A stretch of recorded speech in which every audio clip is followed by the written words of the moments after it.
Welcome to the Eurostep Brit podcast. Game's going to be decided here. Harold spots up, doesn't go, put back is good!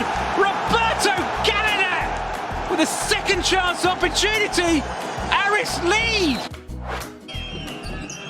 Per Gunter for three, got it! Per Gunter, drei Punkte. Cullen, pull up three, no good. Orcus, the offensive board, he turns around and shoots. Got it at the buzzer! Hello and welcome to episode 24 of the Eurostep Brit podcast. We'll call this one The Lion Who Became a Hawk. I'll keep the intro brief as it's a really long episode, but I was delighted to have Ryan Schmidt as my guest. He's the former London Lions head coach, now in the NBA as an assistant on the Atlanta Hawks bench.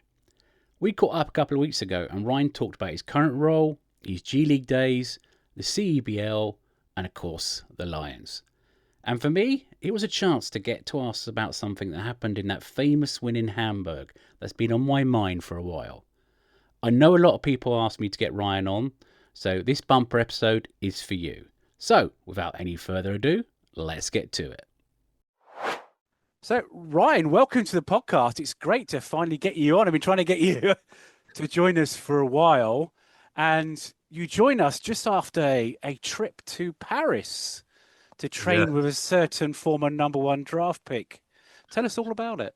Yeah, well, good to see you. Thanks for having me on. And more, I think, thanks for your patience. I know we've been trying to do this for a while, but no, Paris was awesome. It was good. It was actually my first time being back in Europe since leaving London.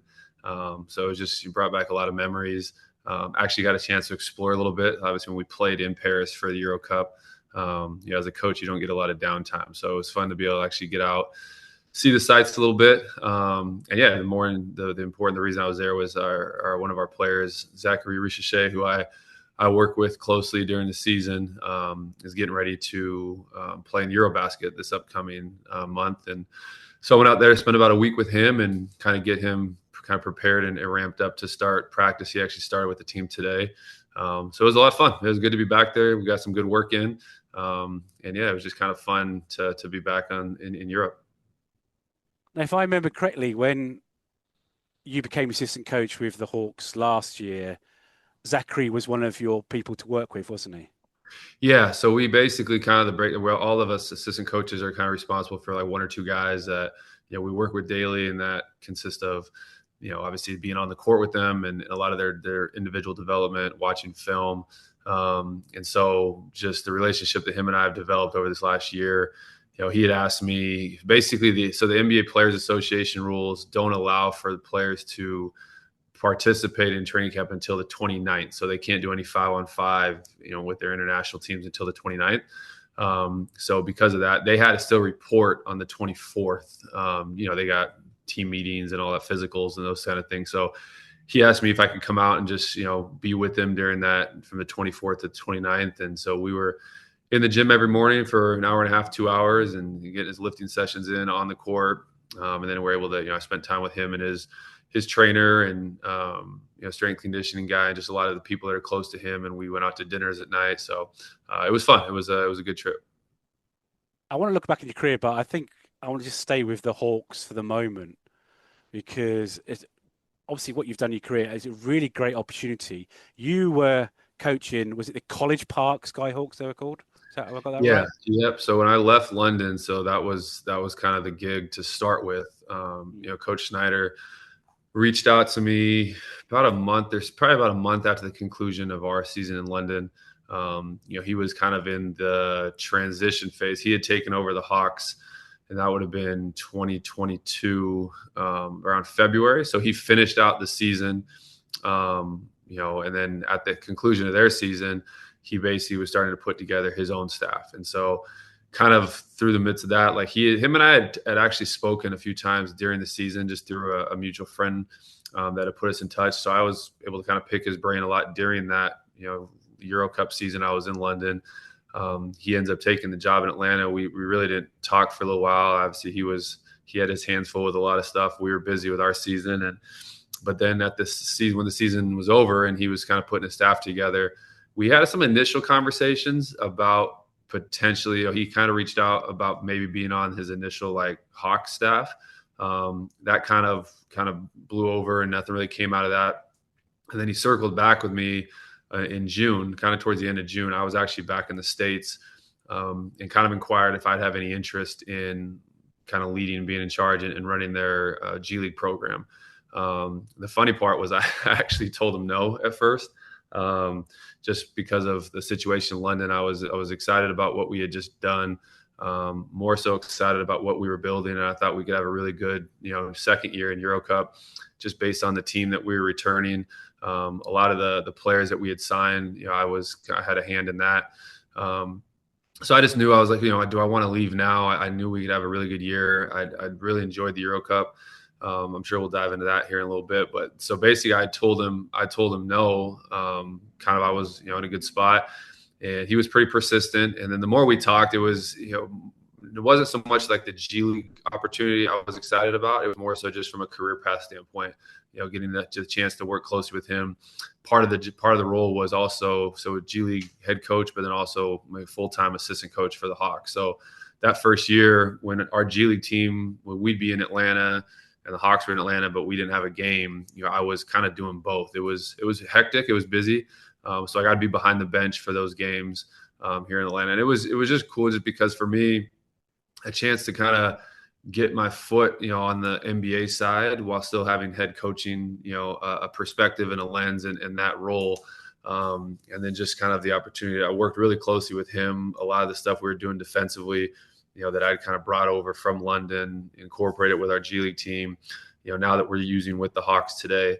So that was kind of how the whole thing came about. And in that first year, it was supposed to actually be a 2-year role. I was supposed to do it for 2 years. And then at the conclusion of that first season, him and I met, and he had kind of let me know, hey, I want you up here with us full time.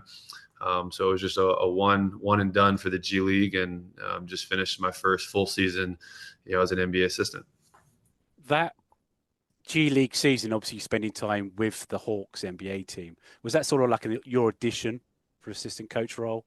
Or did you? No, it was. I mean, I knew when him and I met, that was a big reason. Like I said, going back when I first told him I wasn't, I didn't really want to take the job because of a lot of the stuff I had just, mentioned previously with London. The more we talked, like it was more his vision for me, just, and I think the role down the road 2-3 years from now.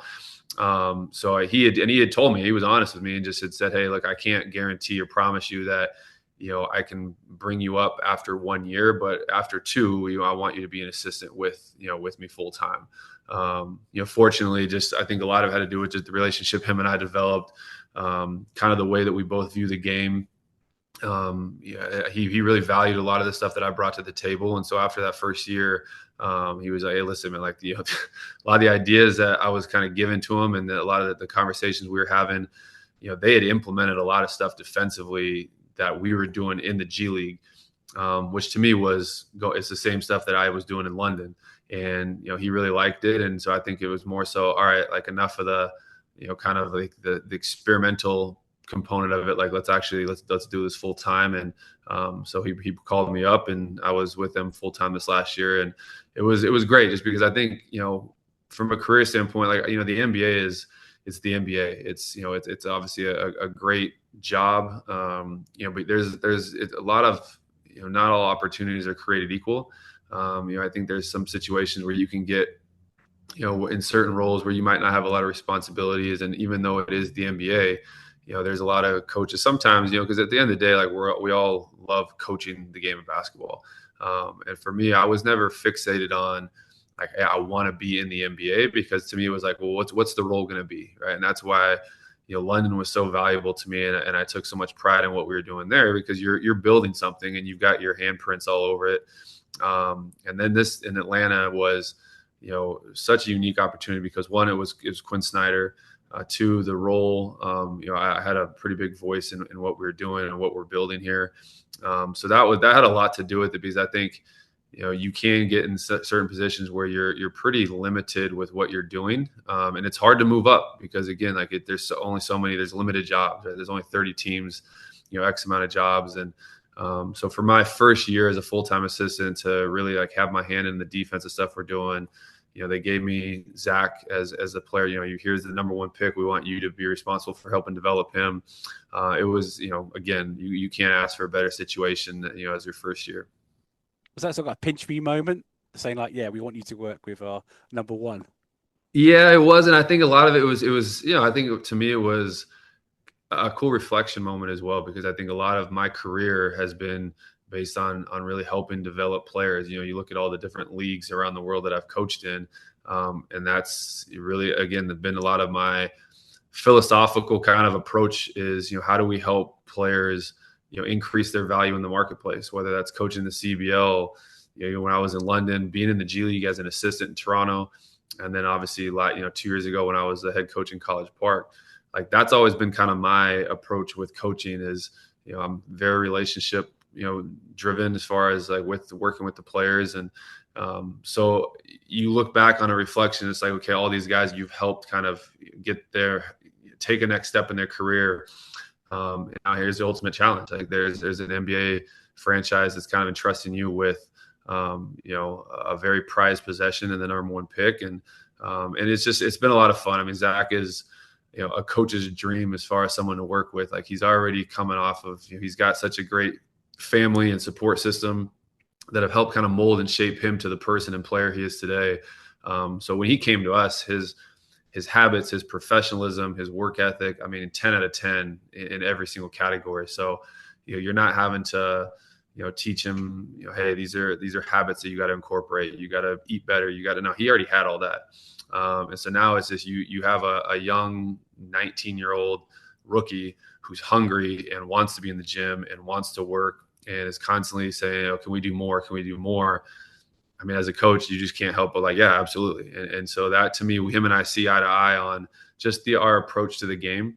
And so it's just been a lot of fun, and I'm excited for him going into year two. And just, again, the chance to work with someone that's not only super talented, but just has the approach and professionalism and personality that he does. I'm very fortunate. I want to talk about last season in the NBA, but I just want to take you back to the G League. It's a question I asked Mike Taylor.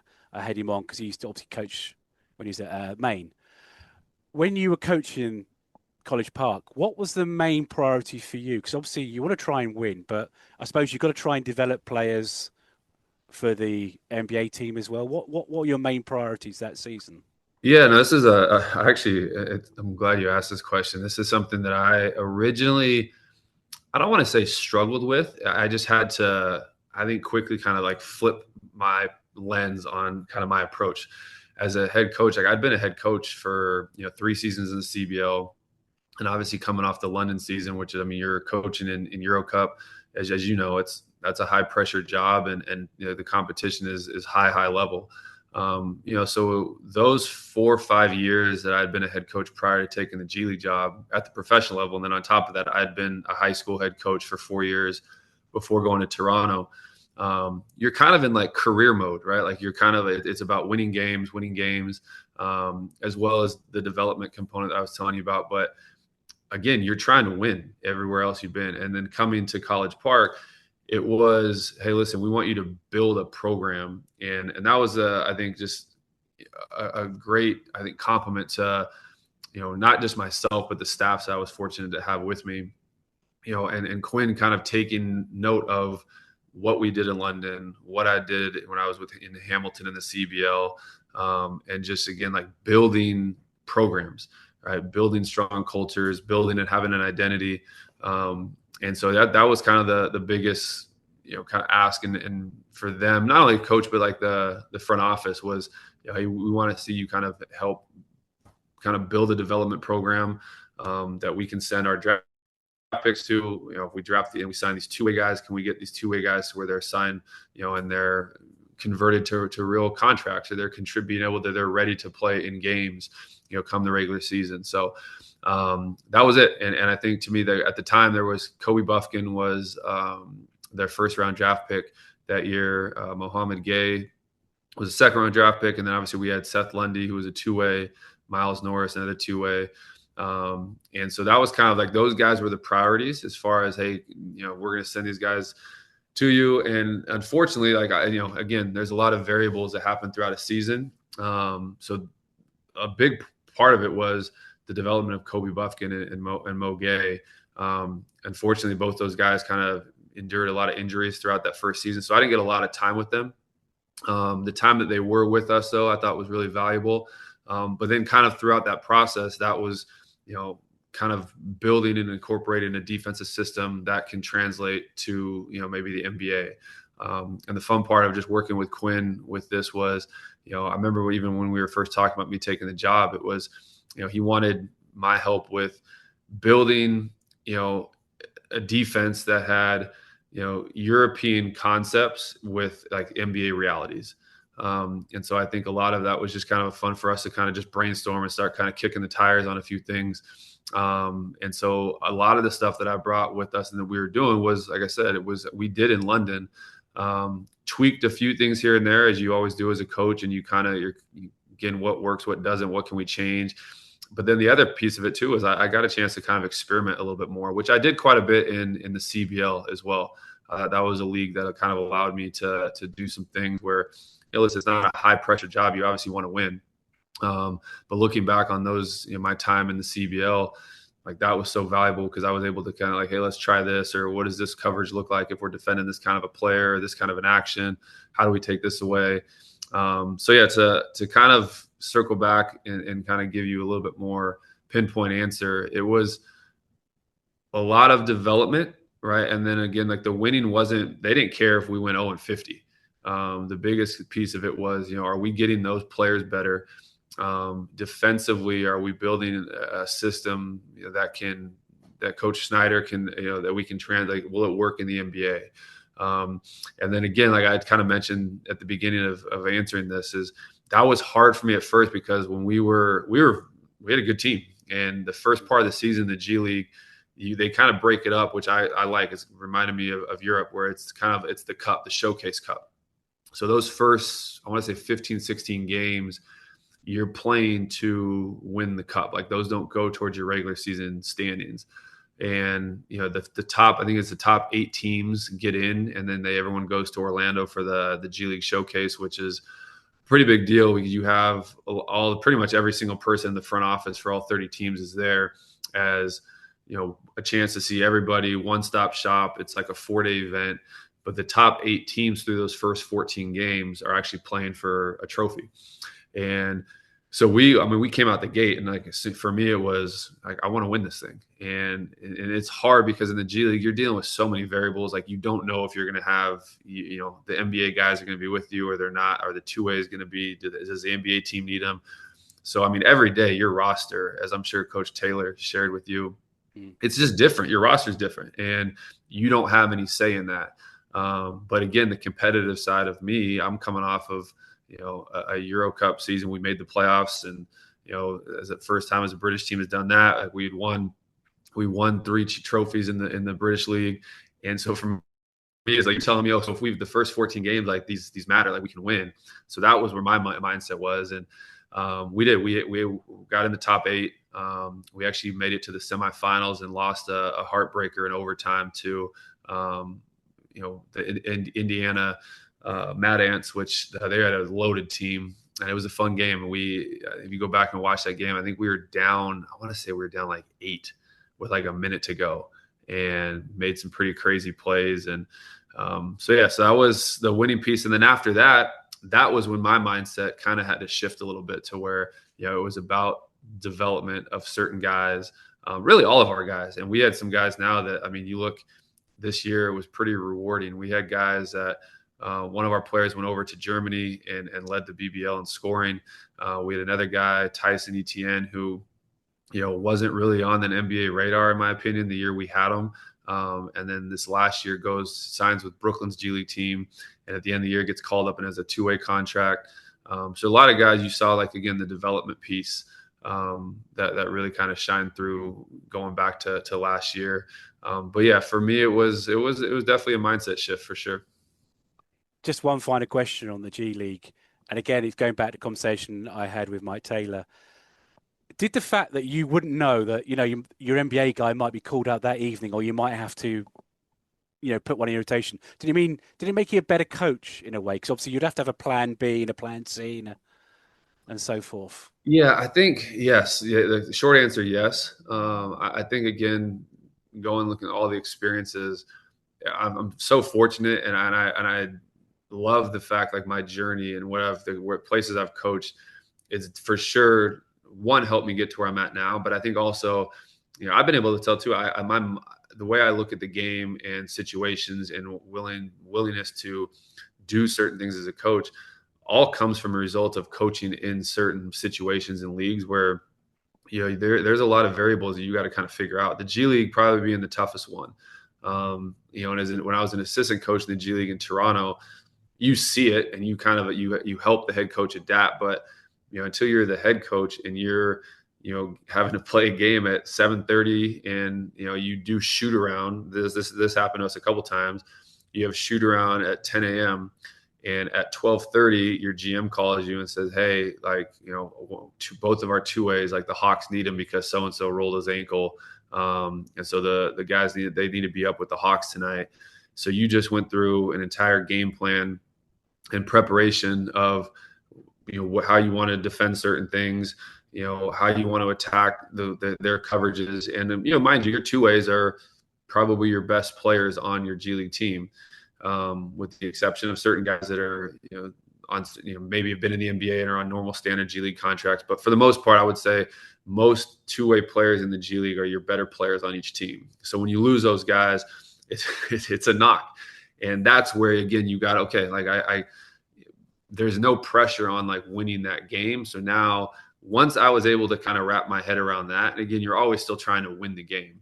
But that to me, it really helped kind of the approach of like, all right, well, we don't have this player. And for us, like when we lost our two ways that year, for us, the hardest thing was going to be how are we going to score? Right. Just like that was a big blow to us with just the scoring component. Defensively, I felt like we were going to give teams fits no matter what. And then it was just a matter of like, all right, who's going to kind of pick up the load? How do we tweak things from an offensive standpoint? Are we going to play through, some of our other players a little bit more? Are we going to try to play faster? Like what is kind of the answer here? So yeah, it definitely makes you a better coach because you're not so much trusting a system, right? Like, hey, this is what we do. We just got to do it really well. Like you have to adapt on the fly. And I think to me, that was a big, looking back on that season, I just felt like there were so many situations that you just, for lack of a better term, like, hey, figure it out. And that was fun. And I think the best example of that was, towards the end of the season, we were trying to make, like I said, we had a really good first part of the season, even came out after the showcase. Like I think we were first or second in the East. And then the bottom kind of fell out because we lost all of our players. So we had all the two ways, the NBA players that were on assignment with us, like they had gotten called up. Our two ways were one of them was injured and the other ones got called up. So we were playing with all just straight G League contract guys. And we were, I think at the time when this happened, we were probably second or third, and I think the top six make the playoffs. And so we had a 7-game stretch where we went 0-7. And to me, I always say like now in the moment, like that was hard. Like, but now looking back on it, I said that was probably the most valuable 7-game, stretch of my entire coaching career, because you're now going into coaches meetings. And for me, you're up at night.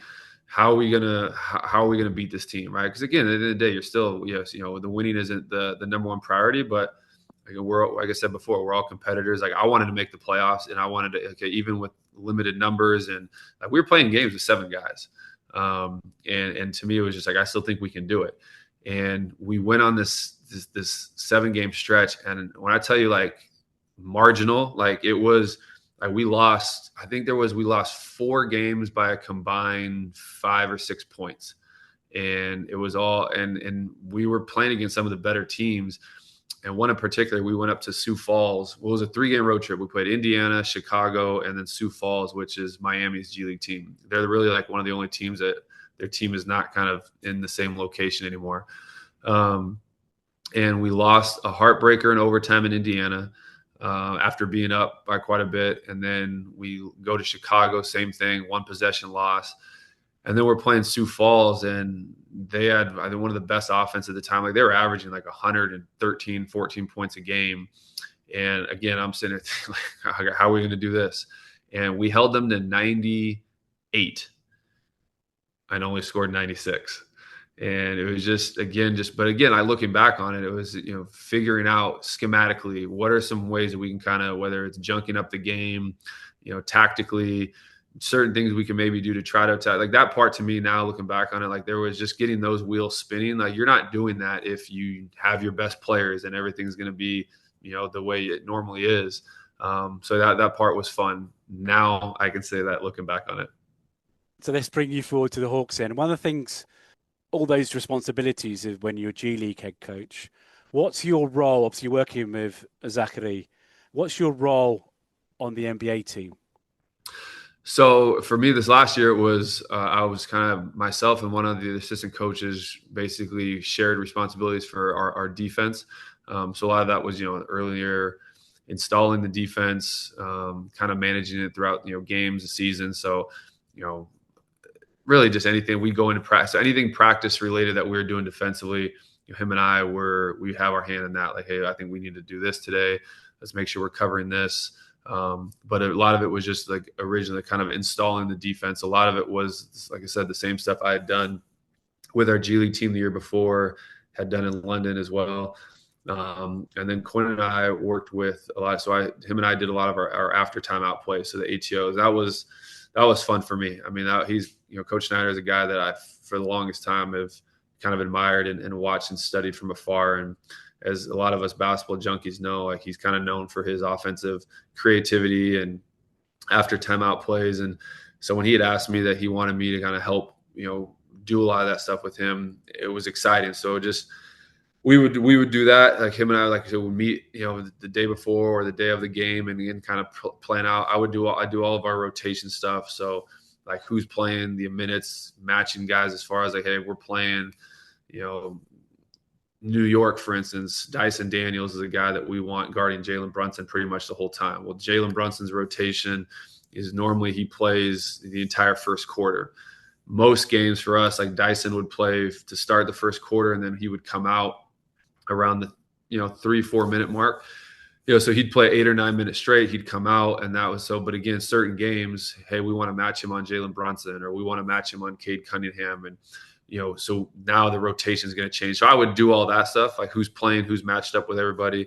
So there was a lot of the tactical stuff, had in my hand, and mainly on the defensive end, but then also, after timeout plays and rotation stuff. And then this year, like, I'll have the defense all to myself, which I'm excited about. I think just building on year 1 to 2, there's been a lot of stuff that we've kind of talked about this summer. So I'll have all of that, and then still work with Zach. And then also we acquired Kristaps Porzingis in a trade. And so he'll be the other player that I'll be working with. So staying with the international side.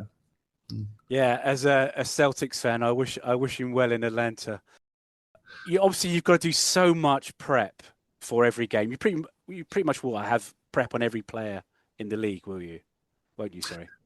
Yeah, I think so. Like, just having, kind of running the defensive side, I'll work closely with all of the, assistant coach. So the other thing I should have, like, one of the other main responsibilities is I was also we have 5 assistants that are all responsible for scouting reports. So your game prep, like, so we all had about 15 or 16 games that individually we were responsible for, doing the prep, and getting, presenting all that stuff on the day before the game or the game day. That'll now be down so there'll be 4 of us doing that this year. So obviously I'll have some of that. And then the other 3 coaches that I'll be working with them too, as far as like, hey, defensively, just because of like our systems and what we're doing, what do they think that they want to maybe do? Because they're going to know that team a little bit more depth and understanding as far as, one, personnel, but then also like what's their high volume stuff that they're really good at scoring out of.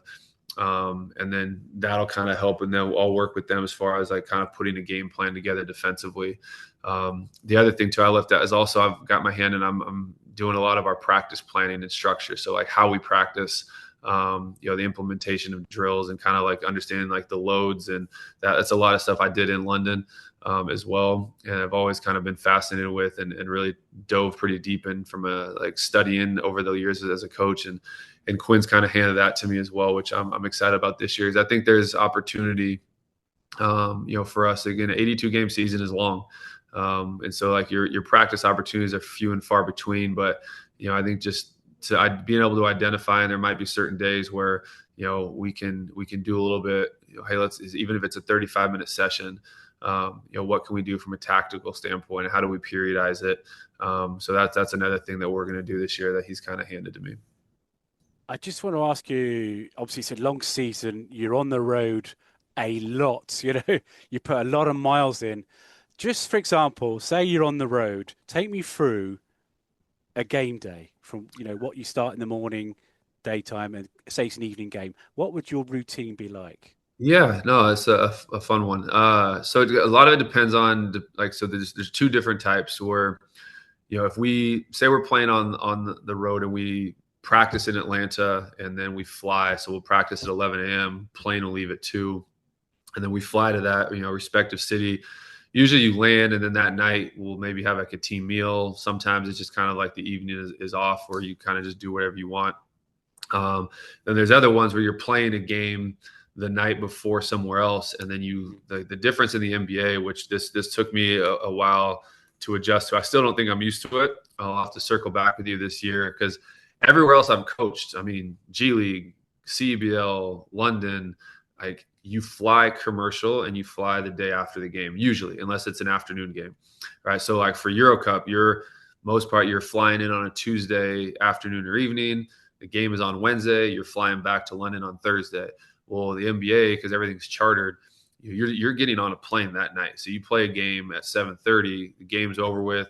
The players do media. Everyone gets changed and they pack up, and you get on a bus. It takes you directly to the airport, and you go from the bus to the charter plane, and you're off to the next city. And you're usually getting in at 2-3 o'clock in the morning sometimes. That to me was like an adjustment because just your sleep schedule is just like throw it out the window. So again, on the game day, the morning is going to vary off of, do we just fly in from somewhere else, or are we flying in, and we actually had a normal night, a normal morning. So the morning just consists of usually like our staff meeting, and that'll be anywhere from 8 to 9:30ish, depending on like what I said, like did we get in the night before? So we'll usually meet as a staff for about an hour, and that meeting kind of consists of just the game prep.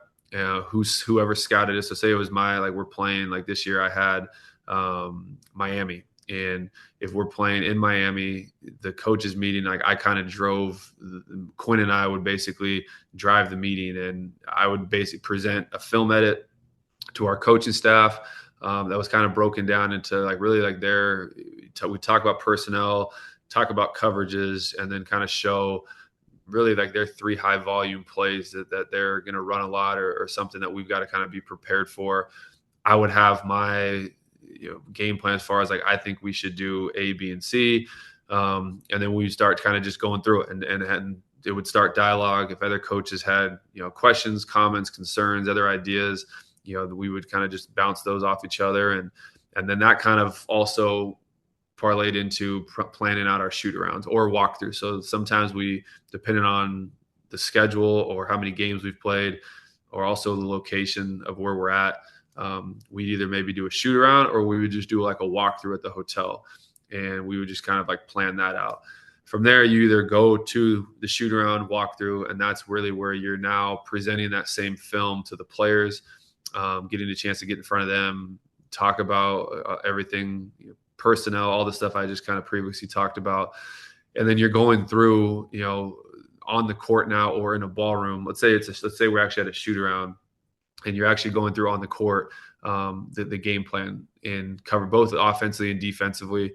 And then from there, come back to the hotel. There's a brunch provided for the entire team. And so we would usually do that. And then now you got from about 12:30 or so till about 4-ish is kind of like downtime. And so that's, players are taking naps. Coaches, like I would usually use that time to, try to get a workout in. If I had someone I knew in town, maybe go grab lunch with them, coffee. Kind of that's kind of your time. And then usually the first bus, there's 3 buses in the NBA that leave to go to the game. And it's first bus, second bus, third bus. First bus is going to be all your younger rookies. So Zach was on that one, and his shooting time was the first one every day, which was usually about 2.5 hours prior to tip off. So we'd get on the first bus, go to the arena. I would usually, like, I kind of have a tradition. I did this in Europe as well, where I would like run the stairs at every arena. So I get about a 20 to 25 minute workout in myself. And it's kind of a fun way for me to, one, stay in shape. And then also it's just, again, over the years of coaching, to be able to do it in a bunch of different arenas, and then now be able to do it in the NBA. I'm showing my age here because I remember as a youngster, the one person always used to do those running the stairs was Larry Bird. Okay. That was his pre-game routine at the Boston Garden. Was always running up the steps. That's what you do, isn't it? Run up and down the steps. Yeah. So it's to think he did that before games is impressive. But so that's kind of so I would do that every at every game, and then I'd just basically I would time it to where I'd be able to get in. Usually I would do like one for sure, one full lap, sometimes 2. And then that would just lead to me. I'd be on the court with Zach. So I'd have a good sweat going, and I'd be on the court with him for about 15, 20 minutes, and we go through his pregame routine. I also had Georges Niang this year, so he was the last guy. Zach was the first one on court. George was the last one with 60 minutes on the clock. And then in between that was when I would go meet with Coach Snyder, and we would go through a lot of, even if it wasn't my scout, him and I would start going through the rotation, the ATO plays, and really just kind of get all that stuff tightened up. One last kind of go at it. I'd go back on the court, work with George, and then at 35 minutes on the clock, so 35 minutes before the game starts, that's when we would meet as a team and present the scouting report one last time. So there was one that was for us, it was kind of broken down into, like transition defense, pick and roll coverage, handoff coverage, screening coverage. And we would basically it was like one last kind of hit on all these different things. And you would, I'd have an edit put together that would show all of those different actions, how we're guarding them. So if we had played a team before, a lot of those clips would be of us playing that game prior. So apologies for interrupting you there, Ryan. The joys of recording a podcast, things do go wrong occasionally. You were talking about the game day and pre-game. Yeah. So I think where we kind of got cut off there was, so basically that last kind of segment, 35 minutes on the clock, we go through like a final edit that really just kind of goes, all their different actions. And, for us as a staff and a team, it's really just our, last sort of hit and as far as our preparation goes. And then the game obviously happens, and I guess one thing that's kind of unique on the NBA side, some teams in Europe I think do it, not all. We weren't able to do it in London just from a resource standpoint, but you also have like a halftime edit that you're showing. So during that first half of the game, as it's going on, there might be some things that happen where, I'll look over, we have a video coordinator that sits behind the bench, and I'll look down them and, hey, put that on. One of our other coaches, maybe that's like doing the offense, or if it's their scout, they'll look back and, so we'll grab some clips of things that happen, pretty much obviously game plan focused. And then we'll show that. Usually it's anywhere from 5 to 8 clips. That's kind of what really kind of consumes the majority of the halftime talk, of just being able to show film to the guys. Game gets over, and if we're on the road, like I said before, right after, we'll just basically, once everyone's done and eats and those kind of things, we just get on a bus and get on a plane, and we're either going home or on to the next city. So that's kind of a snapshot as far as like a day in the NBA on the road. It's a long day. I bet you can't wait to get home. Being assistant coach, do you ever have to do any media duties, or do you get away with that? I don't know. We have a couple. So we have a few, I think it's three or four that don't have scouts like responsibilities. It's actually kind of cool. Quinn does a good job of just kind of, making sure everyone's got a little bit of stuff to. So if you're not doing a scout, he actually gives the like halftime interviews at home. So if we're at home, our media team will interview a coach at halftime, and he usually rotates about three or four people that aren't doing like scouts or have those responsibilities. He kind of allows them to do that. Well, thank you for that insight. Um, let's take you back now because obviously, obviously, point of getting the podcast to talk about the Lions. Let's talk about your journey from the beginning. I think you came from Portland, is that right? From the Yep. Northwest? Yeah, right outside of Portland. Yeah. And you played for a while. I want to start off with when did you go from being a player to coaching? Yeah, I think to me it was, to before we start that, I like I never envisioned myself coaching, and that's kind of the funny part of looking back on it now, and again where my career has been able to get. So like a lot of us who played growing up, I had aspirations of playing professionally, whether NBA, overseas. My playing days got cut short a little bit just due to, again, circumstances. And I think to me, it also helped shape the coach that I am. So I always felt that I was, worked extremely hard and my process was very consistent. The outcomes were a little bit inconsistent. But again, I think because of that, it helped shape like a mindset and, my personality. And when I had the opportunity, so I was playing at the time it was the D League. I had gotten drafted in 2010 and was back in with the Idaho Stampede, which at the time those D League teams weren't affiliates like they are now. I think like Portland and Toronto were both kind of affiliated with Idaho. I had an injury like in training camp. Got cut basically at that time. You only had 10 players, so I got cut short. And at that time, I didn't know I was 26, and you get to a point where like, how much longer are you going to chase this? I had played in some other minor leagues like the CBA, but really hadn't gotten, overseas contract like I was hoping to get. So you got to get to a point where how much longer are you going to chase this? For me, I had a family friend back in Oregon who had like a youth academy, and it was fifth, sixth, seventh, and eighth graders. So that's pretty much you're looking at 12, 13, 14 year olds, 11, 12, 13, 14. And he just said, hey, if you want, the kids would love to have you around. I think we give you something to do. And I was appreciative of the opportunity, and I fell in love with it. I fell in love with just the teaching development at that age, right? Your spectrum for development is so broad that kids are picking things up, and you saw like how quickly they'd be able to kind of add this or add that. And so the teaching component, I loved it.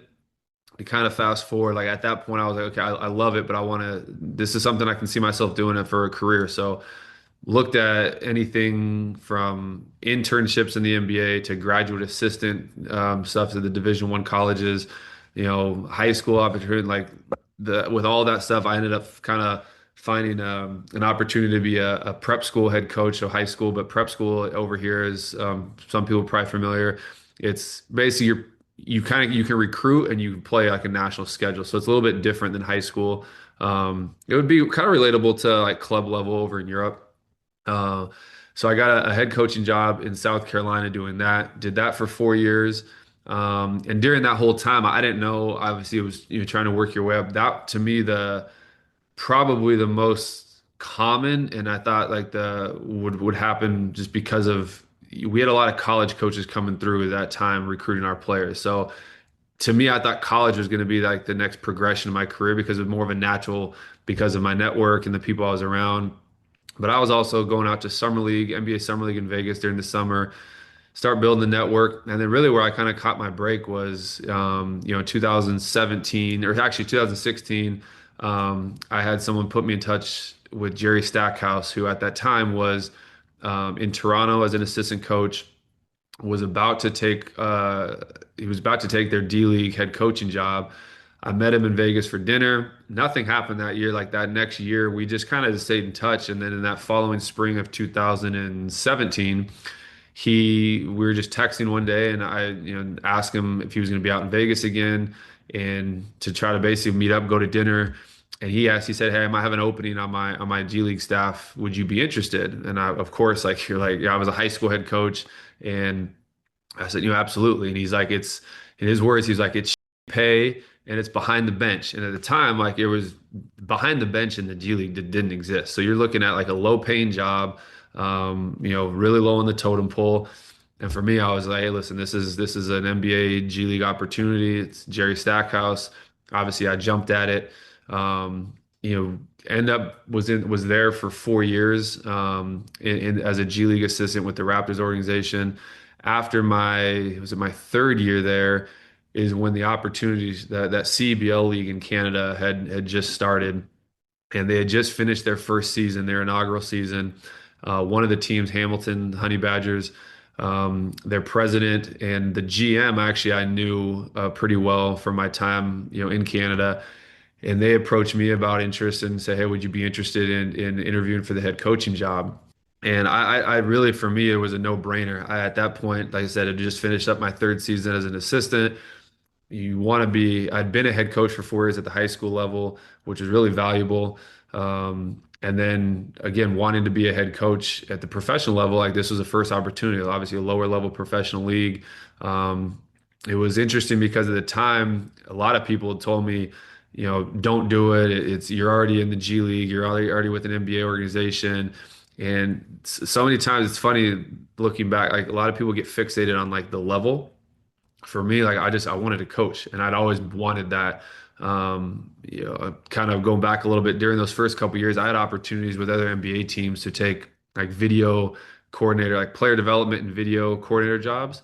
And I had turned them down just because like I wanted to coach. Like I wanted the reps of like being in front of a team, presenting scout reports, being on the court, running drills. Like you just have a voice. So to me, it wasn't so much the level.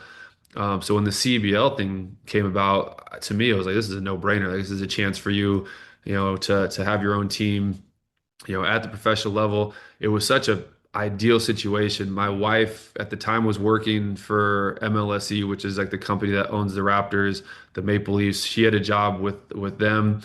Obviously, I was with the G League team with the Raptors, and then Hamilton is about 45 minutes drive from Toronto. So it's not like we had to relocate for the summers. I mean, it was about as ideal of a situation as you could get.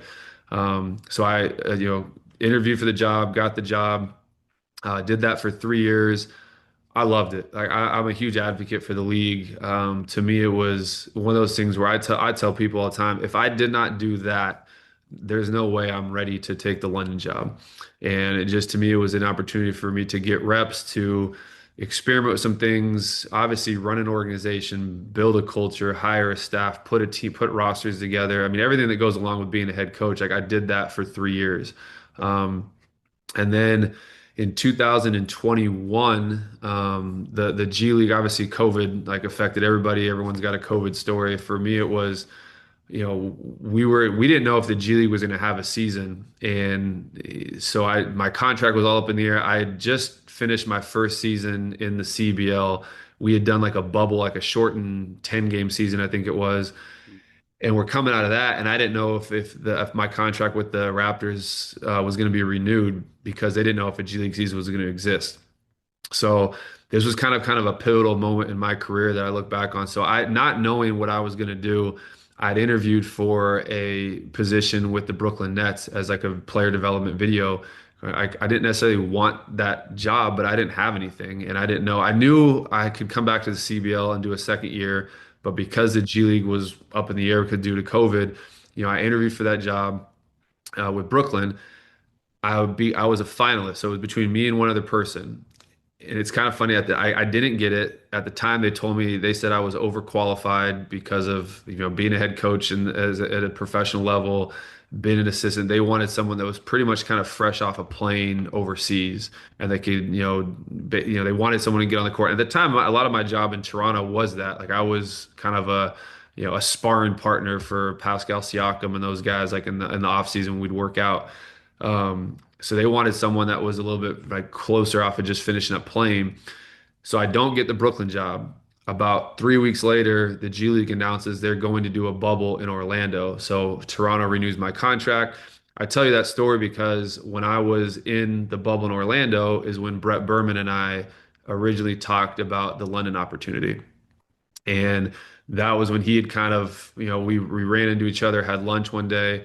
And he had just said, "Hey, I've, got this opportunity in London. I'm looking at potentially being the GM. If I get it, would you be interested in kind of coming with me?" And yes, was the quick answer. Like I love Toronto. I love, I enjoyed my time there. The hard thing in the NBA is, like I mentioned earlier, it's hard to kind of move up because there's just limited jobs, right? There's only so many of them. And I've always kind of had this approach about wanting to coach, different, like, kind of diversity and experiences. I'd always been intrigued with coaching internationally. It's just really hard for opportunities, especially as an American. If you don't speak the language of that respective country, it's hard to get coaching jobs. So, not only was this international, it was London. It was someone Brett and I had known each other for 12 plus years. And so that was when I kind of at first had told him, yeah, I would love to do it. Um, as we all know, like the opportunity worked out. I went over there that first year. It was kind of a consultant, assistant, kind of helping out a little bit with kind of getting this project off the ground. And then, as we both know, was able to, got announced and named the head coach for that final season. I got to be. We were doing a game in Surrey against the Lions, and you were there, and there was a few people, and we're like, "Who's this guy?" It's like Ryan Schmidt. Never heard of him. Yeah. It's just one of those, because obviously you knew who Vince's staff was, and there you were on the bench because I was commentating the Surrey games, and you're literally sitting a few feet along. What? So you had that consultancy race. You got to see what the Lions were all about. You got to see the Lions in Europe for the first time. Of course, the FIBA Europe Cup would be completely different kettle of fish to Euro Cup.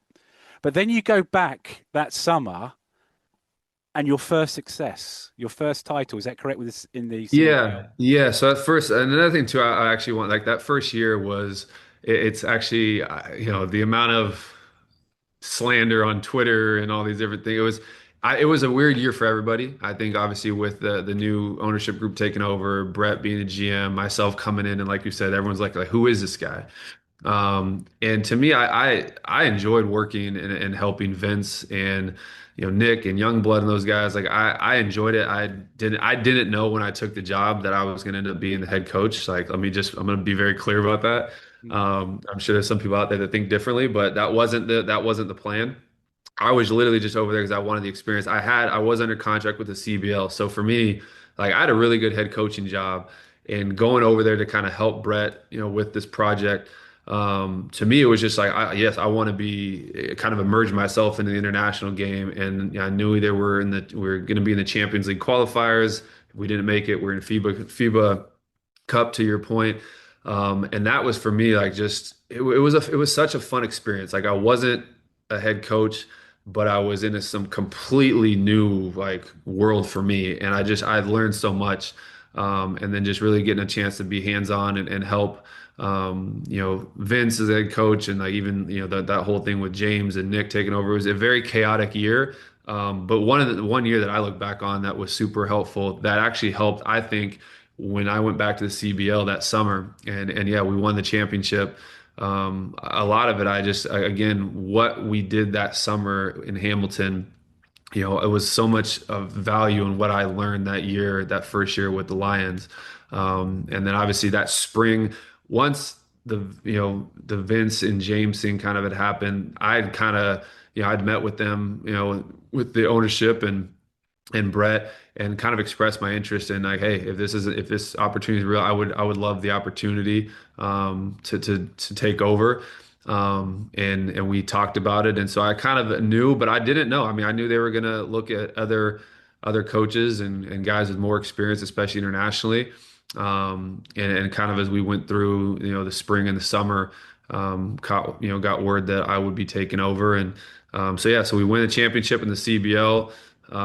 My daughter was born kind of during a very chaotic period in that, which she was actually supposed to be born in London, and she decided she wanted to show up 7.5 weeks early and was born in Canada during the championship weekend of the CBL. So very crazy moment for my wife and I during that time. And then we win the championship. I'm on a plane about 4 days later to London and to kick off the Euro Cup campaign. Obviously, London was the future, but was it a little bit sweet in a way? Because, like I said, you'd won with Hamilton, but you knew that would be the end of it. You'd have to leave that role. Yeah, so I'd agree when I basically agreed, obviously, to take the London head coaching job. That was part of the agreement was that it was, I wasn't going to do the CBL the following summer. I really wanted to. Again, it was that was it 2 seasons? I basically had coached 24 months, in a row without a break. So I loved it. I don't think my wife enjoyed it as much, although she's about as supportive as they come. But it was a lot. You go from it was CBL to London that first year to back to the CBL to London again. So by the time we finished in London in May of 2022, I had gone 24 months in a row without taking a break. Um, I loved it. It was such a cool basketball experience for me. But yeah, I'd gone. It was a 2 year cycle, and then I agree that was a part of the agreement was I wasn't going to be doing the CBL. So I had let them know going into it was going to be my last year, and we went out with a bang. I kind of obviously talk about London, and I'm going to focus on Euro Cup because that Yeah. is my thing. You say you got the job. When did you find out that Lions were going to be playing in Euro Cup? And at that point, did you know much about that competition? Yeah, I did. So I've always been a European basketball fan. I've watched a lot EuroLeague mainly. That first year, so when I went over to London that first year, I watched a lot of Euro Cup because one of my mentors actually is someone I'm really close with is Sergio Scariola. So he was coaching Bologna that year, and they were in Euro Cup. So I watched a lot of those games during that year, my first year in London. Obviously was more familiar with EuroLeague and even Champions League. But I had studied like especially when I took this Hamilton job the first year, I really dove into international teams and just studying, whether it was talking with Sergio when he was, him and I were together in Toronto. That's where our relationship kind of started.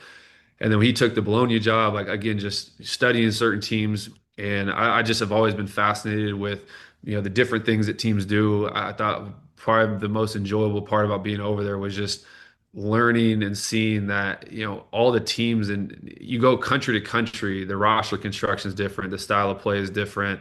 I love that. So, but yeah, that first year, Euro Cup, just I was able to watch quite a bit. Mostly it was watching Bologna because of Sergio. But yeah, I was it was a lot of fun. I'd say because it's one of those things, just the fans as well who weren't used to European basketball, but have as someone working in European basketball, I know the step up from playing in a competition like FIBA Euro Cup to Euro Cup. It's a big jump, and obviously you would have noticed that when you came in. And I have to talk. You got your team together. That first game of the season, you're in Israel. 5 minutes in, Sam Decker, star player, goes down. What are your memories of that night in Israel? Phew, very humbling moment as a coach. I think you go in and I knew like so when we found out we were going to be in Euro Cup, that was it was kind of like a you kind of have like an oh shit moment a little bit as a coach because you again obviously you always have confidence in your abilities, but at that point in my career you're again had been an assistant coach in the CBL, hadn't won yet when we caught wind that we were going to be in Euro Cup. The crazy part was, and again, it probably I don't know how serious it was, but as you're aware, like EuroLeague has always talked about having a team in London, and that was so I think it was like March. I remember Brett comes to me one day at practice and he's like, "Hey, like there's a chance like they want us in EuroLeague," and I was like, "Wait, what? Like, we're in FIBA Cup right now, and I don't even know. We kind of this is when I kind of was like, I think I might have a chance of getting the job because at this point, this with all the craziness that went on that first year, I think James had stepped down, so like Nick was now coaching, um, and I remember being like EuroLeague, like we're not ready for that." And then it was obviously I think, hey, we'll put you guys in Euro Cup to see if and that. But even then, I was just I'm looking at this like, okay, this is a huge jump. To your point, it's FIBA Cup and Euro Cup are completely different. Which goes to the fact that our roster completely flipped for the most part, that from year one to year two. And then, yeah, being in Tel Aviv, I mean, welcome to Europe. It's is kind of that moment where, you're playing a team that was loaded, on paper. You're playing in a extremely exciting but hostile environment for the visiting team. We had actually, so the other piece to that was that Aaron Best, who I'd coached in Hamilton, was with us, and he was hurt for that game. I can't remember. I think he got hurt in a domestic game, maybe. Or no, actually, it was when we played. It was when we played Baskonia in a friendly. In between, I think we played at Sheffield, and we had a little bit of a room, but we wanted to play like a European team, like a high level, before we went to Israel, and he got hurt in that game. So we had no Aaron Best. We also, people forget too that that year was Eurobasket was going on, and we had 5 players that weren't part of our initial training camp because of Eurobasket. We had 4 of them were playing with the GB team, and then Wojtek Hruban was playing with the Czech team. So we didn't have a training camp or like preparation like most of these teams. We were missing 5 guys. And so then we go into Israel with, our situation, no Aaron, a very condensed, training camp with our whole team. And, and we got, and, like you said, I don't even know if it was 5 minutes actually. I think, and Sam goes down and I'm on the sideline, and I was just like, the first thing is just like, how bad is this about to get? And it was, again, looking back on it, there was that game, there was, at Gran Canaria. Those were probably to me my, again, like I said, welcome to Europe moments, that were really hard to kind of take. We took some hits early.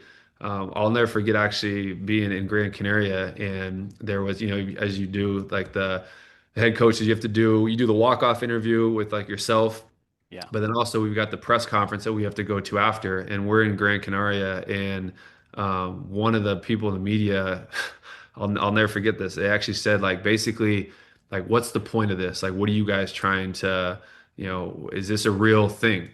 And it pissed me off because it's just like, you're like, yes, I understand. Like, we're new to this, and we're, building something that, you guys have all been in this and playing at this level for a very long time.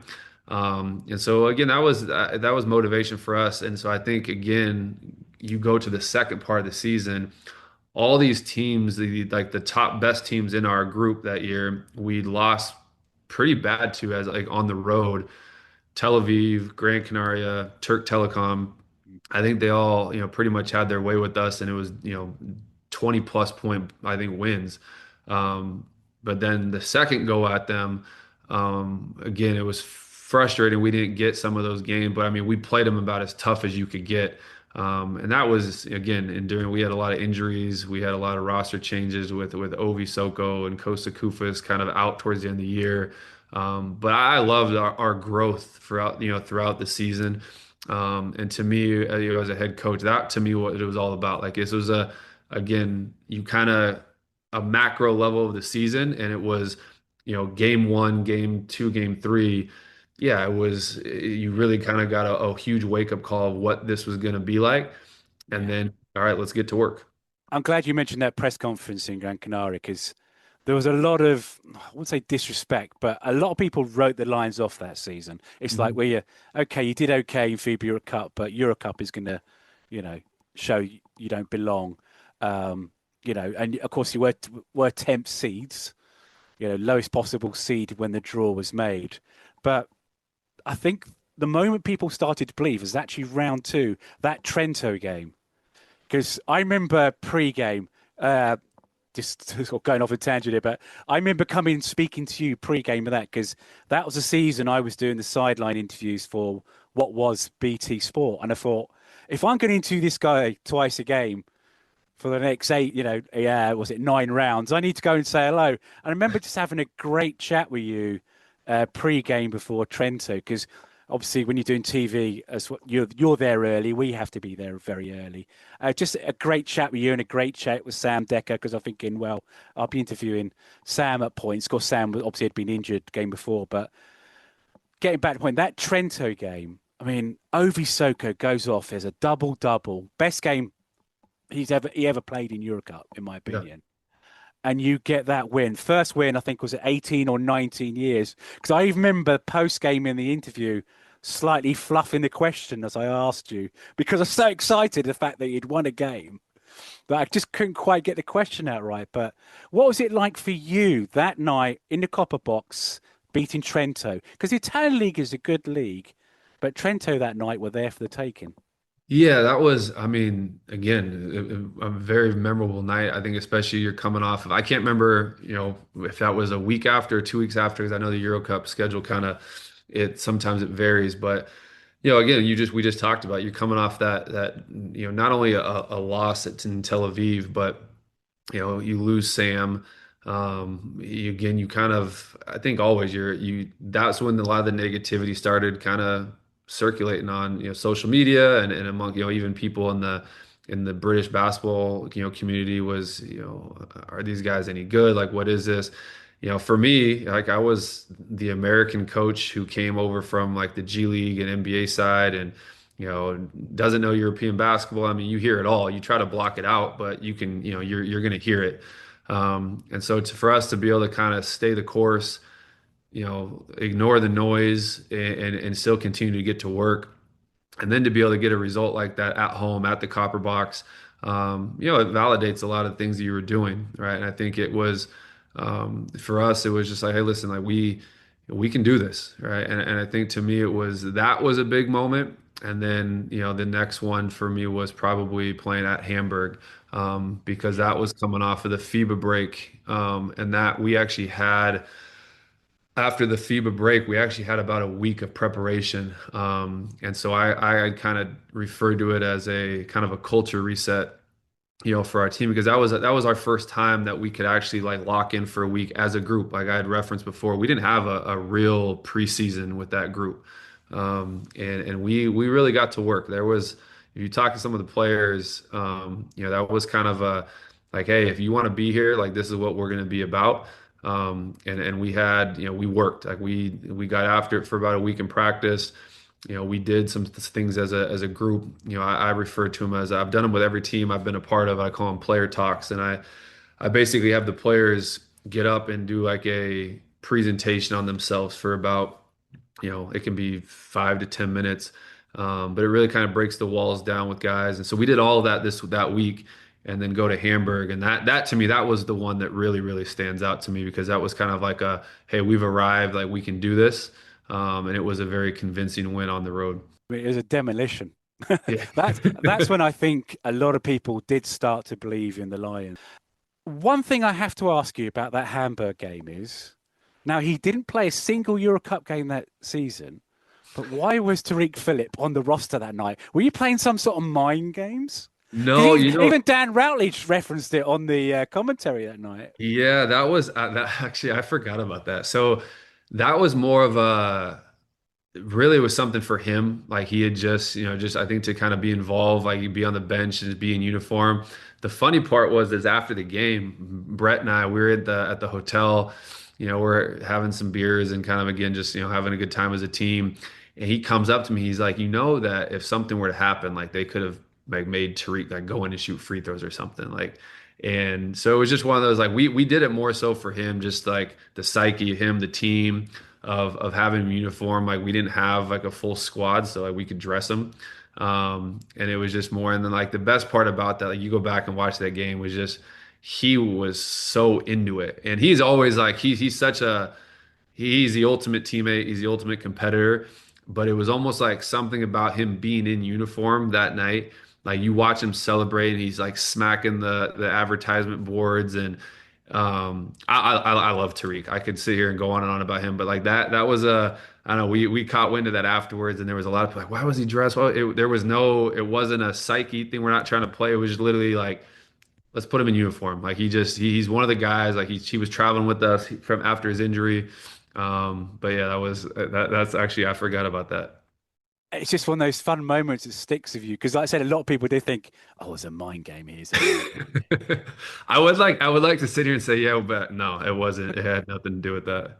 But of course, Hamburg would provide another great moment for you that season, because when you played them back in London, that was the night that you knew you made the playoffs. So how did that feel? going back to the conversation earlier, people had written the Lions off, said, "Oh, you're not going to make it. You're going to make it," and there you were, going to be in the playoffs. Yeah, I mean, especially when you obviously, qualifying for the playoffs in any league, it's rewarding, right? Like that's what you want to do. And I think to me though, like just knowing the history of British basketball, the Euro Cup specifically, you know, not knowing like no one being making the playoffs or qualifying for the playoff. So when you're doing a lot of firsts that year, like that now you're writing history, right? And you're for us, like my messaging as a head coach that year was, we're laying the foundation for years to come, right? And that was something to me that I was just very proud to be a small part in. And you look at now, what they were able to do the year after. I'm ecstatic that they're back in the Euro Cup, this year. And just, having this conversation with you and going down memory lane, like that year was so special because we were doing a lot of things for the first time ever, for the organization, the country, British basketball as a whole. And we wore that, with a badge of honor. Like we flew that flag. That was a lot of stuff that I'd taught a lot of our team meetings and film sessions and pregame stuff. Like I would reference that a lot. And a lot of the times, like the players, they might have thought like, what is this guy like talk? But I was trying to kind of tap in. Even the guys like now the Ovi Sokos and the Luke Nelsons and those guys, like those guys grew up in the UK, right? So it meant a lot to them. But it also was, Sam Decker, like you know him as well as anybody, and the way that he talks about British basketball and just the pride that he took, and Jordan Taylor, and you go down the list, like our whole messaging was just like, this isn't about us. This is something way bigger than us as individuals and even us as a team. Like this is about trying to kind of just raise the level of basketball in the country and get people to respect British basketball. So just any time that we had those moments, like the first win against Trento, the win at Hamburg, and then we win and we qualify for the playoffs. And I like look back to that Grand Canary. I'll never forget that for the rest of my career, sitting up there on that podium and having that journalist ask me that question. And it was kind of like, all right, like I'm gonna remember that. We're gonna remember that. And so then when you qualify for the playoffs, yeah, it's an achievement, it's an accomplishment. But to me, it was like it's at that moment it was a big deal, but I also knew like this is a great moment. It's a stepping stone for British basketball and really kind of I think a preview into what's to come and what this can really be in years moving forward. So the Euro Cup season would come to an end in the playoffs at Barcelona. You put up a great effort that night, but it wasn't enough. But when you look back on that season, how proud are you of that team and their efforts during the season? Yeah, extremely proud. I think just because again, going back to the way it started, all right, and then kind of just every season is gonna, throw adversity your way in different forms at different times. And, I thought the way we navigated it, the way our players, the players, the staff, just the organization as a whole, I think kind of handled everything and just continued to build. Kind of our mantra that year was just, it was brick by brick. Like it wasn't gonna happen overnight, and it was just something that again you get to the point where you qualify for the playoffs, and then I just thought it was extremely ironic that we got paired up to go play at Badalona, which I mean this is a team and organization that is full of history and tradition, and here we are and just finished up our first year in the competition, and so it was kind of the tale of two stories. It's unfortunate that we weren't able to go into it with a full squad, and again, at that point we had, Costa Kufis had left, due to a family, thing that he was attending to. Ovi was not on the team anymore. Sam was not the Sam Decker that we all know. I mean, he was kind of battling through and wanted to play, but he was, kind of, dealing with that ankle injury, kind of that whole last part of the season. And just Sam being Sam, just wanted to play, wanted to compete, wanted to be out there. And, I'll never forget, he just, he told me, he's like, if I have 10%, you're going to get all of it. And there was one moment where he went down and he had that dunk in transition. And that was, that was all she wrote for him that night. But I think, it's looking back on it, we, again, throughout the whole year, I'm sure a lot of the listeners, it's kind of fun for them to hear because we didn't talk about any of this stuff during the season. Like we weren't going to make excuses. Even going back to, we were talking about Tariq, we didn't even touch on that. Like when I was talking about the beginning of the season, not having a training camp and not having the proper, preseason like most teams do, throw that in there. Like we lost Tariq the first practice of the season, to a knee injury. And, again, you lose your starting point guard, not only for us, but it was a domestic player. So we can't just go out and replace him with anybody. There was just a lot of adversity that kind of went, our way in that first year, like anything does, right? You got year one, it's not going to go exactly the way you want, but you start that way. We've talked about the Grand Canaria press conference. We've talked about the wins, and then now you find yourself in the playoffs for the first time, against a team like Badalona. I remember watching the film and getting ready to prepare for them, and I was just, they were a juggernaut. It was a team that is a well-oiled machine that plays in the ACB. Had veteran, guys that have kind of come up through their academy system, with sprinkled in with some import players. As a coach, you'll find this kind of fun. So I don't always listen to the commentary, after the game. Like when I'm watching the game back, sometimes it's usually just on mute. On the Euro Cup games, I would because I was interested in that kind of what you were saying or the other broadcasters. It just really also about not just us but the other teams. It's just an Good opportunity. save there, Ryan. What the heck? That's a good save. Yeah. But for me, it was, again, it was an opportunity to kind of learn more about the leagues and the teams. And, for then so Euro Cup, for the most part, I would listen to it. And then obviously after the next day, I watched it, as we're flying back to London. And it was just, you can't help but kind of smirk. Like they referenced the fact that, so many of those players had been in that program since they were 14, 15 years old. And you felt that when you played against. I mean, it's almost like they could run their offense with their eyes closed, and the precision and like the reads they were able to make. And again, it was just such a great moment for us. Is like, yeah, you lose, but they're like we competed with those guys, and it was again with the decimated squad. But we went in there. I thought our game plan was really good. I thought that our guys went into, a situation that we were undermanned, big time underdogs. When you go into an arena that is, again, a historic venue to play in. And, there was a moment where, and I told the guys, I said, there's going to be a moment where we get it close. And I was like, and they're going to get tense because the pressure's on them, right? Like they're supposed to win. They're the favorites. They're at home. We're obviously, not the same team that we were at the beginning of the year, but we got in and we're fighting. And there was like we got it. I think we cut it to like 4, if I remember correctly, and they had called a timeout. And I remember in that huddle, and I was like, I told you guys, like this is it. And we just, again, like we just didn't have the firepower, to kind of keep up with them. And Aaron Best, I remember he had a heck of a night that night. But again, so the season gets, the Euro Cup season ends there.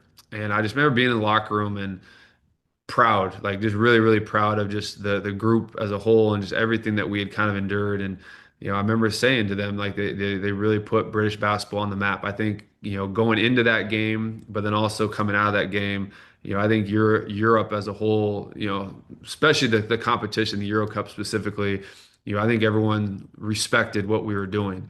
And to me, that was the most important thing. Like I knew we weren't going to win the Euro Cup in year one. But again, we talk about like, brick by brick, like how are we building? What's the long-term vision? And for us, it was, just establishing us as a program, establishing us like, hey, like we're here, like for real. And this is something that you guys you're going to have to mess with us for the years coming because we're not going away. And that to me was the most important thing. And I just remember being in that locker room in Badalona and just telling those guys how proud I was of them. And again, the fact that they've done something that is gonna like stand in history and it can really be the foundation, and again, there's a lot of British basketball history, as you know, way better than I do. But I just felt like that year is something that I think, 10, 15, 20 years from now, hopefully that we all look back on and be like, yeah, that was kind of a pivotal moment, as far as, not just the London Lions, but, British basketball, European, and again, just watching now to see other teams in the league now playing European competition and seeing, the league growing. And I think just the respect people are putting, on, the UK now when it comes to basketball is pretty neat to see. You go out to Barcelona, but you've got to pick yourself up immediately because you still had another 6 or 7 weeks of the BBL season. And of course, it'd be amiss of me not to talk about the BBL. What was it like for you? Because obviously, the British Basketball League and its competitions and Euro Cup are two very different competitions in terms of quality levels. What was it like for you balancing the roster throughout the season? Because obviously, as you've mentioned, you had loads of injuries, going from one competition to the other each week. Yeah, it was. I enjoyed it. I think again for me when I took the job, I really studied, a lot of the football, soccer coaches over there, like the Manchester Cities and all the teams that are playing, in European competition. Just again, how do the managers balance that with, their rosters, like how they're training. I think that stuff was really important. Again, kind of the peek behind the curtain that a lot of people don't see. I mean, you see the games, but what's going into the preparation, what's going into the recovery, how are we deciding like minutes and going to that.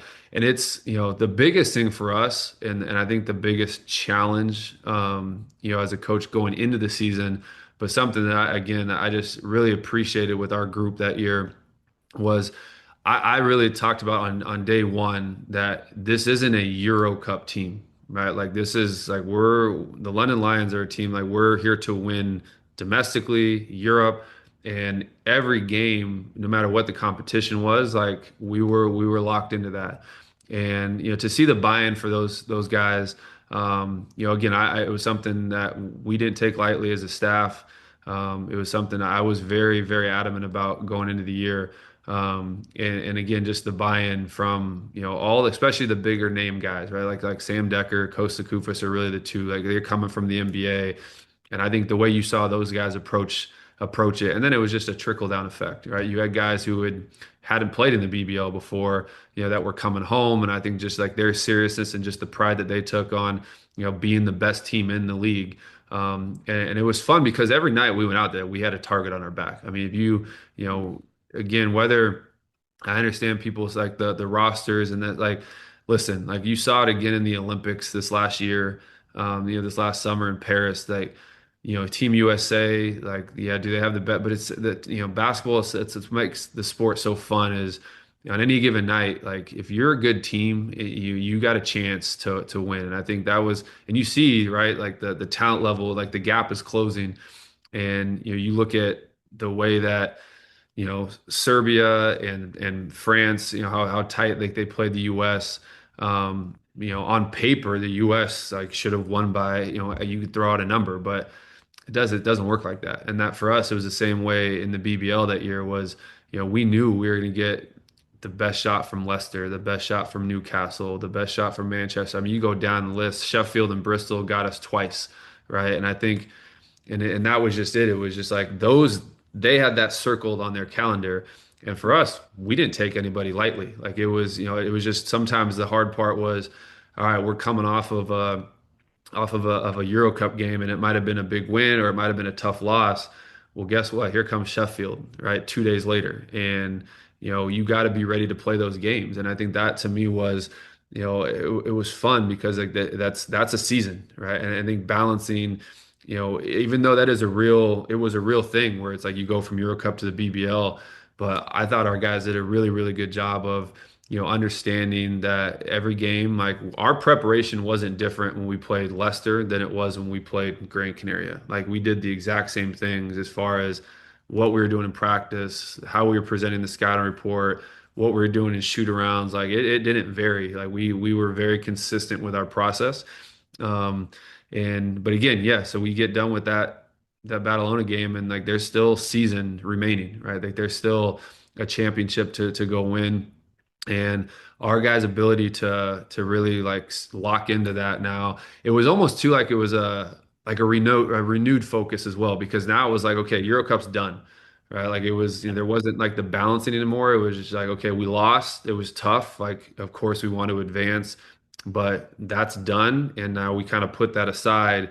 And now everyone for the next 6 weeks, like we're locked into, we need to get to the O2 and we want to be raising the trophy, and standing, being the last team standing. And I thought we did a tremendous job of that. Well, is there one team that you enjoy playing against more than any others? No, I mean, honestly, there was a lot. Like, I mean, I loved the environments. Like, you go to like Newcastle, obviously stands out. Leicester, our games with Leicester and Rob, I have so much respect for him and what he's done, and with his career in that league. And him and I always, had some really cool and fun conversations before games, after the games, and um, I respected the heck out of what he had done. Same thing with Newcastle and just that kind of their tradition and just going up there. The fans got into it and they let you hear it. One of my favorite venues and places was Plymouth, and I know like their team didn't have like a great season, but again, just every time we went somewhere and played, like the fans, they enjoyed the game, and I think also too, it was fun as we started doing well in Euro Cup. Like that was the fun thing during that year. Like I was getting like people from every team around the league. Like I would get mentions on, Twitter or X, and I think it was Twitter back then. So um but would like reference our games and like would tag me in certain things. Just you could kind of see like when we played them, like they wanted to, they hated us and we were getting cussed at and all these, but then like on during the week, you could tell people were tuning in and watching and were enjoying kind of what we were doing. But no, I liked all of them. It was just again, it was just because it was so unique. Like teams are different, but we knew that. I mean, hey, come 7 o'clock on Friday or Saturday, Sunday, whatever day we were playing on, we were going to get everybody's best shot. But I think the ones that stand out were obviously playing against Leicester. We had some really good battles. Newcastle, Sheffield, obviously, guys, and even our games versus Bristol, I think again, they got us twice as well. But again, the games against Manchester were great. Like even you were playing at Surrey, I enjoyed the league, and it was just it was a fun season. I want to talk about the fans for you in that season. Obviously, they're fully on the road around the BBL, but if we just dive back to Eurocup for a moment, you got quite a few fans following you on the road in Eurocup. Making a midweek trip somewhere. What was that like for you? Because there'd often be a group, wouldn't there, behind your bench? Yeah, that was really cool. I think just again, it just showed you what we're building, right? And I think you're getting people behind you to where, the enjoyment, and the satisfaction that the fans had and like what we were doing. Again, building a fan base is such a big part of it, and I think that had to do with, our players, how we were playing, but just the excitement, the fact that there was a team in London playing in Euro Cup, and then to have people travel to come watch you play on the road in Europe, and the fact that that they're spending their own money, hard-earned money at that to travel and come support you. And it wasn't just one or two games, like it was pretty much all of them. We had at least a handful of people there. That was again, and watching it grow from game to game was special. And I think that was again, it all kind of ties into that year one and building. And I remember again, I'd reference it to our players, like, look at this, like this is what you guys are doing this, and you're getting people behind you that want to support you. And now to your point, like they're not just coming to the Copper Box, but they're traveling around Europe to support you. And we heard them, every single place we were at. That summer, you mentioned earlier, you had the conversations with the Hawks, but you were planning at that point to come back, weren't you? How much of a hand did you have in building that following season's roster that Peter Bozic would take on? Yeah, I mean, quite a bit. I mean, I think when I, basically had accepted the job in Atlanta, we had one spot to fill, which was Dante Grantham was the one player that I wasn't a part of signing. Everyone else, yeah, I was very involved. I mean, Matt Morgan and I coach him in Toronto. Him and I have always had a really close relationship and still do to this day.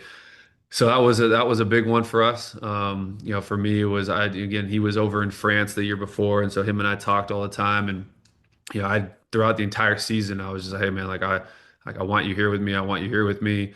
And then he was one of the earlier ones we signed. Like it was actually about 2 or 3 weeks prior to Atlanta offering me the job.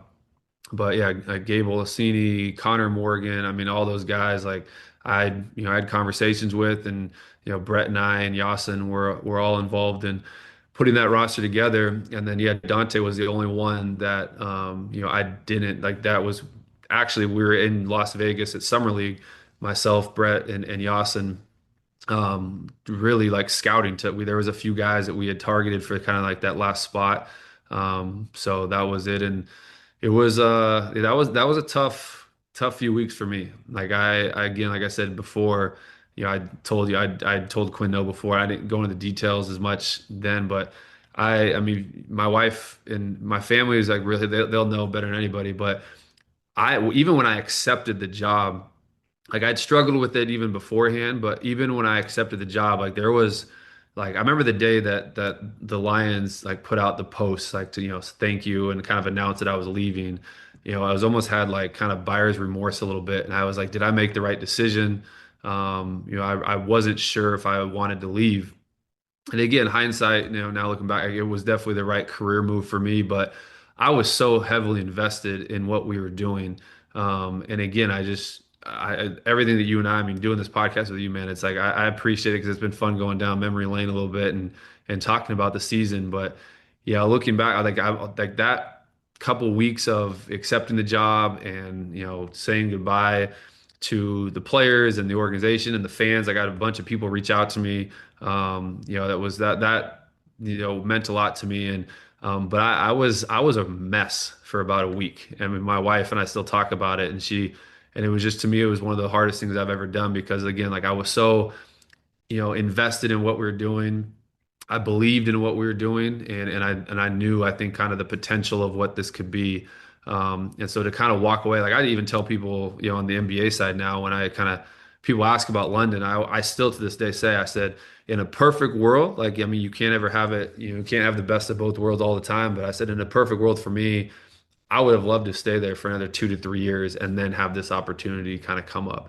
But you don't always get to choose when opportunities present themselves. And but I would have loved to have stayed and continued what we were doing. But it was also a lot of fun to see that team and Coach Bozic take the next step, and reach the semifinals in the Euro Cup. And again, that was a big reason why I had a hard time leaving. It's like I knew I had a good feeling. Like I thought we were going to be really good. I thought again, as a coach, continuity is so important. And I think the fact that everything you and I just talked about from year one, you know, knowing that we had a good nucleus coming back, and then I felt that we had made some really good roster moves to kind of, I think, kind of increase, the talent level to kind of put us on a playing field that was better than what we had the year before.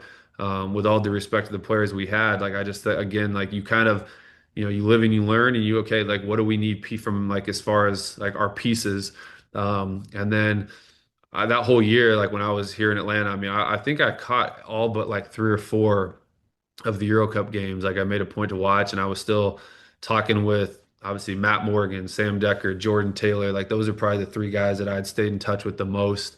And then Brett and Yasin and I would still talk. So it was definitely fun, as hard as it was to walk away. Again, you kind of walk away you always think that you want to leave something in a better place than it was when you got there. And I felt like we had done that. And then to see Coach Bozic, to his credit, I think, took him up another level that next year. And it was fun to watch. What do you miss about London? Because obviously you spent best part of 2 years there. Yeah. I miss the city. I miss the people. It was my wife and we love living over there. Obviously that second year, my first year there, I was just there by myself. Like she was still working in Toronto. She'd come over and visit here and there. And then like that second year when I, was named head coach, and we made the decision and she was also pregnant. We were expecting our first child. So we had planned that she was going to come over and move over. And so that second year, the Euro Cup season, having a newborn daughter, that was another thing is you got your first high pressure job as a coach, and you also got a newborn at the house. Um, but it was just fun. Like we just enjoyed that year. I enjoyed the 2 years, but then again, like nothing can compare to that second year when you have your family there and all the stuff that you and I just kind of reminisced on. And but I miss the European basketball. I miss the game. I love the NBA. I mean, this is you're coaching some of the best and coaching against the best players in the world. 82 games and just every night trying to figure out how to win. I mean, there's nothing better, and but there's a lot of it that I miss about even being back in Paris this last week and getting a chance to be around the French national team and watch them practice, and get ready for the Eurobasket. It was fun, and it was fun being around it, and just again, you miss that side of it. I miss being able to jump on a plane during the FIBA break window for $85 and fly to Barcelona or Rome, and just traveling around. So we're gonna get back out there soon. I'm actually planning on being back out for the Eurobasket here at the end of the month of August. And I think my wife and I are actually going to make a pit stop in London and spend a few days to kind of go back to some of our favorite spots and see some people. So it'll be good to get back. As an American coach, you realize that you're in quite elite company because not many American coaches will go on and coach in a pan-European competition. I think the year you coached, I think probably Will Weaver at Paris is probably the only other American coach in the competition. It means a lot. And I think also too, just being appreciative of the opportunity. I know that those opportunities don't always come around. And I think just the fact that it was London, it wasn't just here's a head coaching job that I was able to get in Europe. It was more than that, right? It was everything that we had just talked about for the last, however long that I've just enjoyed, kind of said reminiscing. It was coaching in Europe, but also helping build something that can, I think, raise the level of a country. And it was, like I said, there was so much more than just basketball. So that part, again, I'm something that I'll have never take for granted and just be forever grateful for. But the opportunity to me, it made me 100 times a better coach. I think having to prepare to play against the Gran Canarias and to play against the Turk Telecoms and the Badalonas. I mean, you don't get to do that anywhere else. And I think just having that experience, to me, it now it drives a lot of my conversations with Coach Snyder and our coaching staff here. It's having ideas of how to attack certain things or certain actions offensively that maybe I've seen teams run against us, or teams that I struggle with. Like a lot of our defensive stuff, I've given people examples. Is again, I say this humbly. I don't like talking about like myself, I guess, but again, everywhere I've been, we've had the top defense we're the top defense in the BBL. I think we finished third in Euro Cup that year. We had the top defense in the G League when I was a head coach, the top defense in CBL. But I told, our staff, I said a big part of like the defense kind of evolving to where it's gotten to now, I said, is because you play in Europe. I mean, I think the first round of the competition in Euro Cup that year, we were kind of middle of the pack defensively.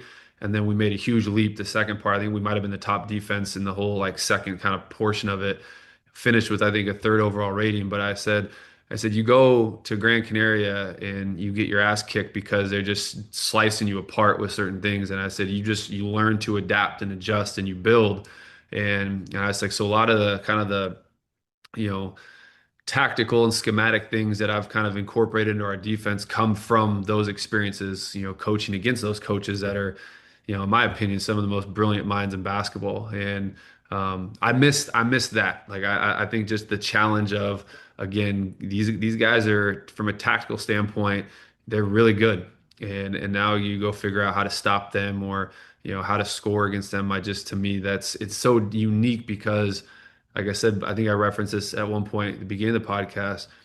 Playing like the Gran Canarias and Badalonas was different than going to, say, like Turk Telecom, or Prometheus, like in Greece. Like could be just like the rosters are built different, so therefore like the style of play is different. And in the NBA and in America as a whole, like a lot of people that kind of play it, it's going to be very fast paced. You got a lot of good individual one-on-one players, which is challenging in its own regard because you got, how are you going to stop these guys? Like this year, like I think my scouting reports for the teams I was responsible for, we had Miami, I talked about that a little bit, but also when we had Phoenix. So it's like, hey, defensively, like, go figure out how to stop Devin Booker, Kevin Durant, and Bradley Beal. Like I had Minnesota as well. Like go stop Anthony Edwards. Like these are tough asks, but then that's a whole different challenge than going and figure, like I said, we talked about Badalona, and it's like those guys could run that offense with their eyes closed, and it was just the precision and like the amount of actions they'd put you in, and then all of a sudden, like if you didn't do your job, they're getting a wide open three. And I loved that. Like I'd watch it, and it was just like it was like an art to me. And I think to me it was fun, it was challenging. But as you can probably tell just the way I'm talking about, like I missed that part of it.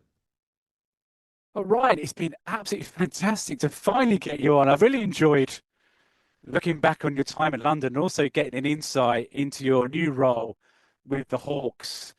And I want to wish you all the best for the future. I just really enjoy what you're doing. I've enjoyed following your career. I'm glad we've been able to keep in touch since you've left London. And I just want to wish you all the best. No, I really appreciate this, and it's good one talking to you, but and like I said before, just having this conversation and revisiting the season and my time over there. It's been fun. It's been it's something, like I said, one of our fondest memories, and so I appreciate you and the relationship you and I have developed, and then also too just to everyone listening that supports the Lions, that supported me. Thank you, and again, just if you feel free to reach out, stay in touch. But again, just enjoyed my time in London and in the UK, and very appreciative of our time there. And finally, if you're enjoying what we do, please make sure to like, subscribe, or even share the pod on your social media. Every little bit of support helps. Until next time, my name's Niall Gray. Thanks for listening. You've been listening to the Eurostep Brit podcast, a Hoops and Hockey production.